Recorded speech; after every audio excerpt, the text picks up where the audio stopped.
नमस्कार दोस्तों, स्वागत है आप सभी का एक और नए वीडियो में।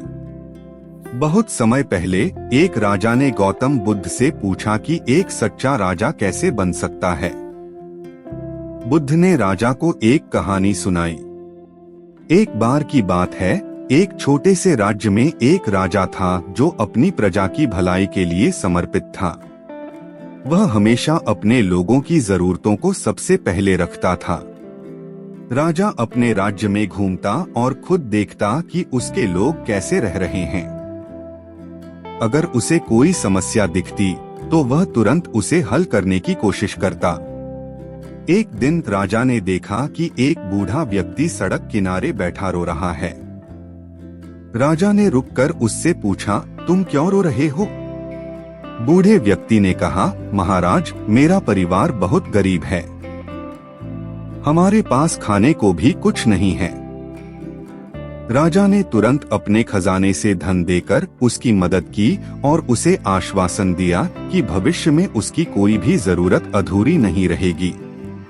इस घटना के बाद राजा ने राज्य में एक नया नियम बनाया कि जो भी व्यक्ति किसी प्रकार की समस्या में हो, वह सीधे राजा के पास आ सकता है। धीरे धीरे राज्य में खुशहाली और समृद्धि फैल गई। प्रजा राजा की बहुत प्रशंसा करने लगी और उसे सच्चा राजा मानने लगी। बुद्ध ने राजा से कहा, एक सच्चा राजा वही होता है जो अपनी प्रजा की समस्याओं को समझे और उन्हें हल करने का प्रयास करे। उसे अपनी प्रजा को अपने परिवार की तरह मानना चाहिए।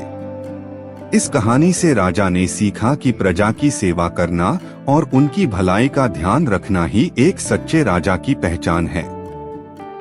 इस कहानी का उद्देश्य यह है कि एक सच्चे नेता को हमेशा अपने लोगों के कल्याण के लिए काम करना चाहिए और उनकी समस्याओं को समझकर उन्हें हल करना चाहिए। गौतम बुद्ध ने राजा को यह कहानी सुनाने के बाद यह समझाया कि सच्चा नेतृत्व क्या होता है और एक राजा या नेता को कैसे होना चाहिए। उन्होंने राजा को यह कहा, राजन, एक सच्चे राजा का कर्तव्य है कि वह अपनी प्रजा की समस्याओं को सुने और उन्हें हल करने का प्रयास करे। अपने राज्य की भलाई के लिए उसे अपने सुख दुख से ऊपर उठकर सोचना चाहिए। बुद्ध ने आगे बताया, 1. करुणा और सहानुभूति। एक राजा को अपनी प्रजा के प्रति करुणा और सहानुभूति रखनी चाहिए। जब वह उनकी पीड़ा समझेगा तभी वह सही निर्णय ले पाएगा। 2. धैर्य और धैर्यशीलता। धैर्य रखना बहुत महत्वपूर्ण है। कठिन समय में भी धैर्य से काम लेना और सही निर्णय लेना ही राजा की पहचान है। 3. न्याय और निष्पक्षता। न्यायप्रिय और निष्पक्ष होना भी जरूरी है। एक राजा को किसी के साथ अन्याय नहीं करना चाहिए और हमेशा सत्य का पालन करना चाहिए। 4. सेवा भावना। सेवा भावना से काम करना चाहिए।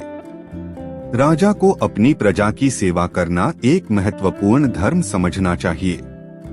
राजा ने बुद्ध की इन बातों को ध्यान में रखकर अपने राज्य का संचालन किया और धीरे धीरे उसका राज्य समृद्ध और खुशहाल हो गया।